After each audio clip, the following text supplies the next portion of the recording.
group of friends is deciding where to go for dinner. Matt hates Japanese food, but when someone suggests an all-you-can-eat sushi place, he forces a smile and says, "Sounds great to me. Whatever the majority wants is good."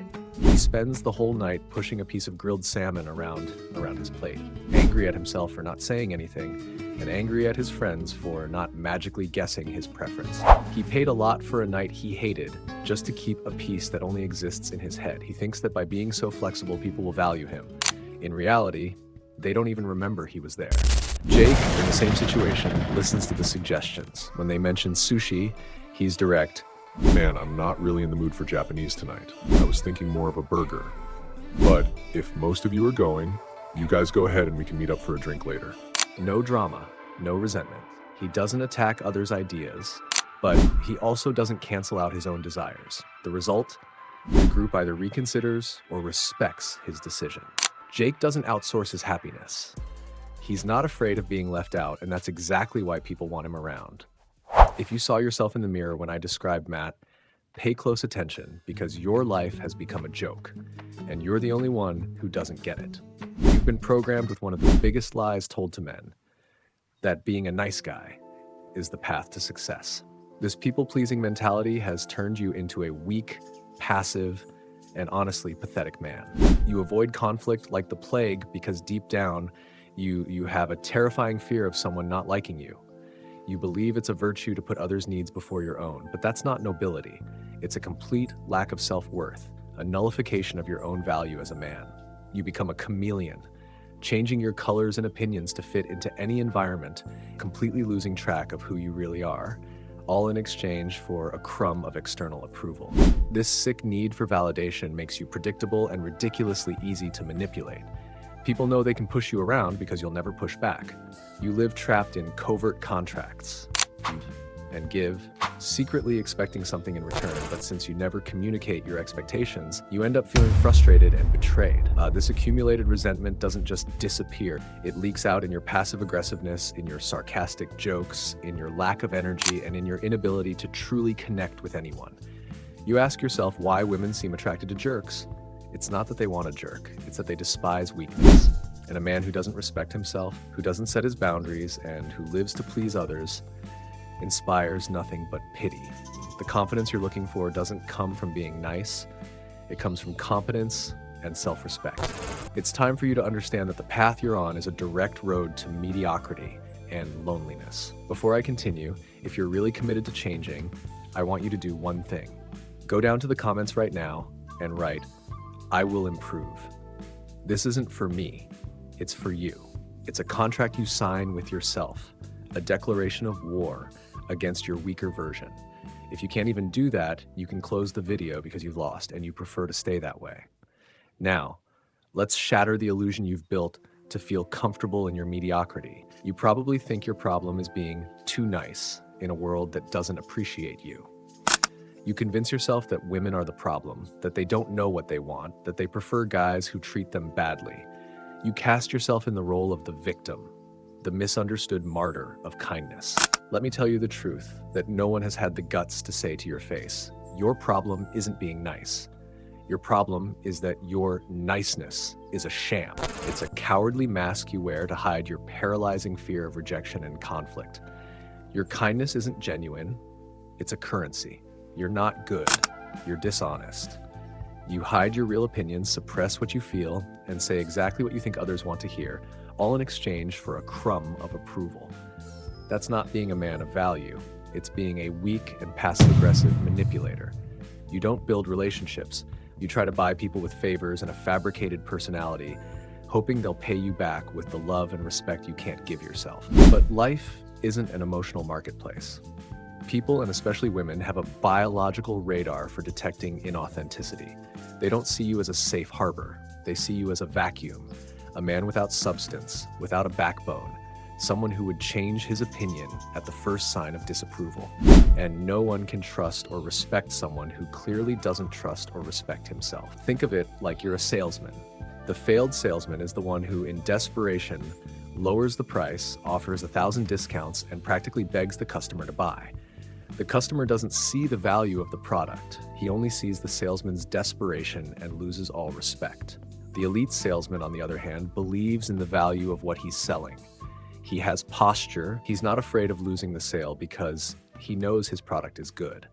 You've been acting like the first salesman, offering yourself for free, begging for validation, and wondering why nobody buys you. The respect you so crave will only come when you stop putting yourself on clearance and start acting like a man who knows his own worth. It's time to change your strategy because your current one is leading you through emotional and existential bankruptcy. I know exactly what it's like to be that desperate salesman because for years I was the worst of them all. I remember a girl in college who I turned into the center of my universe. I was the classic nice guy in his most pathetic form. I canceled nights out with my friends because maybe she'd want to do something. I spent money I didn't have on gifts and dinners, not out of generosity, but as a desperate investment hoping for an emotional return. My mood was entirely dependent on hers. If she was happy, I felt a momentary relief. If she was in a bad mood, my entire day was consumed by the anxiety of trying to fix something I didn't even understand. I became a ghost, an echo of her desires, believing that all this sacrifice would make me valuable and indispensable in her eyes. I was completely entangled, making her my emotional center, and I totally lost touch with my own needs and my own life. And you know what I got in return for all this self-annihilation? Contempt. Not aggressive contempt with fights and arguments. Worse, a silent, indifferent contempt. I was so predictable, so available, so desperate to please that I became boring. I wasn't a challenge, I was a certainty, and nobody falls in love with or respects a certainty. The rock bottom moment came on her birthday. I planned a surprise, spent a ton of money I couldn't afford, and mobilized her friends. She showed up 2 hours late with a guy I had never seen before and acted as if I were just another random guest at the party I had organized for her. In that moment, watching her laugh and interact with everyone but me, it hit me like a ton of bricks. It wasn't a moment of enlightenment. It was a gut punch. The harsh reality showing me that my effort to be the perfect man had only turned me into the invisible one. This pain of being invisible, of erasing yourself for someone and receiving nothing but indifference in return, is the signature of the nice guy. Maybe the details of your story are different, but the feeling is exactly the same. You sacrifice, you avoid any disagreement, and you try to mold yourself into what you think others want. And at the end of the day, you feel empty, used, and full of a resentment you don't have the courage to admit. You're not being left behind for being too good. You're being ignored because you've become a blank canvas, a man without contours, without an identity of your own. You stopped being a man and became a reflection. And nobody falls in love with, admires, or respects a reflection. If you don't break this pattern now, you'll spend the rest of your life wondering why you're never enough when the answer has been in the mirror all along. So, how do you fix this shit? How do you stop being the invisible man and start building the respect you deserve? It's not through a magic trick or a motivational quote. It's through action with a war plan. And the first battle is to rebuild your boundaries because right now, you don't have any. You're in open territory and anyone can invade whenever they want. But I know how you operate. The idea of a direct no causes you paralyzing panic. You've been trained your whole life to avoid conflict at all costs. That's why we're going to start with what I call the gradual no. From today on, when someone asks you for a favor or invites you to something you don't want to do, instead of that automatic, pathetic yes, you're going to use one of these two phrases. Let me check my schedule and I'll get back to you. Or let me think about it. That's it. This simple change is your first weapon. It breaks your pattern of immediate submission, buys you time to decide what you really want, and most importantly, signals to the other person that your time and energy are not a free-for-all buffet. The second step, which you'll practice along with the first, is to change the language you use because your current words scream insecurity.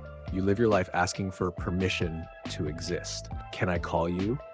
Do you mind if I do this? Maybe we could. You sound like a child asking for their parents' authorization.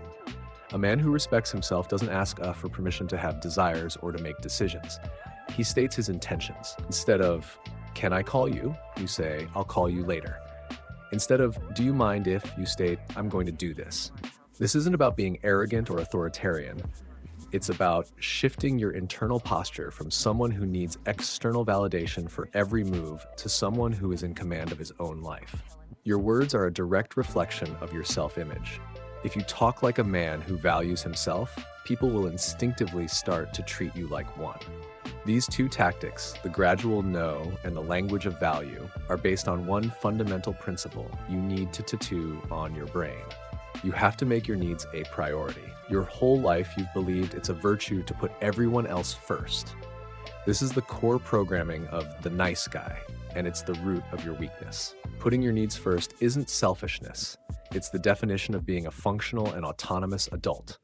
It's understanding that you, and only you, are responsible for your own happiness and well-being. When you start operating from this principle, you stop acting out of desperation and neediness. You stop creating those covert contracts where you give, expecting to get something in return and get frustrated when it doesn't happen. You start interacting with the world from a position of strength and self-sufficiency. And that, my friend, is what generates genuine, non-negotiable respect. Now, you have the initial tools, but let me give you the final dose of reality, the final punch that will determine if you're really going to change, or if this was all just another video you watched to feel good for 10 minutes before going back to being a doormat. The respect you so desperately seek won't come because you learn to say, "I'll think about it," or because you swap "can I" for "I will." Those are just the first rounds of ammunition. The real war is won in here, in your mindset. Respect is born when your actions start to reflect a non-negotiable self-esteem. It's when you stop seeing life as a popularity contest and start treating it like a battlefield where you are the only soldier responsible for your own victory. Nobody is going to hand you a respect medal just because you're nice. The world gives you respect when it realizes you're not afraid to lose it. Think about it. A lion doesn't ask for permission to be a lion. It doesn't apologize for its strength or its appetite. It simply is. And that's why it's the king. You, on the other hand, have spent your entire life apologizing for existing, asking for permission to have your own wants, and shrinking yourself down so you don't bother anyone. This behavior doesn't attract respect. It attracts predators. It attracts people who will use you, walk all over you, and then discard you because you yourself have communicated, without saying a single word, that you are disposable. The real, lasting change happens the moment you decide irrevocably that your self-respect is more important than anyone's approval. It's when you're willing to walk alone rather than erase yourself to belong to a group that doesn't value you. It's when you prefer the discomfort of an honest conflict over the false peace of a cowardly submission. So, what are you going to do? You can close this video and continue being Matt, the guy everyone likes but no one truly respects.